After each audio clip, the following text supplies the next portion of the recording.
Les autorités affirment que plus d'une centaine de personnes soupçonnées d'être liées à la mafia italienne ont été arrêtées lors de perquisitions menées dans toute l'Europe.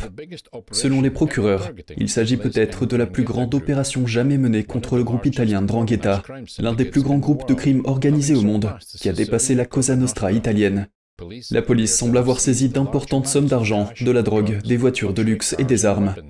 Cette station de lavage de Munich, en Allemagne, serait un point névralgique du blanchiment d'argent.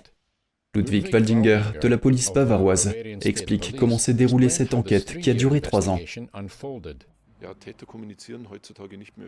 De nos jours, les criminels ne communiquent plus avec des téléphones portables ordinaires, surtout lorsqu'il s'agit d'organiser des actes criminels. Depuis de nombreuses années, ils utilisent ce que l'on appelle des cryptotéléphones.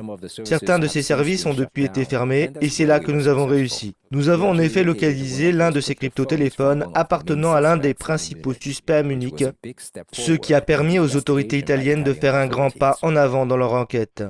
Les perquisitions et les arrestations en Bavière ont manifestement été menées par des forces de police spéciales. Nous parlons après tout de la 'Ndrangheta, une organisation mafieuse où il faut toujours compter sur l'utilisation d'armes à feu. L'attaque a donc été assez soudaine et le raid assez élégant. Les profits tirés du commerce international de la cocaïne, du commerce des armes et de la contrebande d'armes sont énormes. C'est de l'argent très sale et si vous voulez l'utiliser, vous devez d'une manière ou d'une autre le remettre en circulation. Cela se fait avec l'aide de ces petites entreprises mais aussi avec des restaurants ou des lieux comparables. Ici, c'est un endroit où l'argent a été blanchi.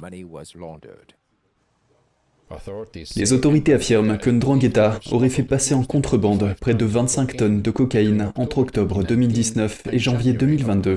Europol précise que les perquisitions baptisées Opération Eureka s'inscrivent dans le cadre d'une enquête qui couvre également le Brésil et le Panama.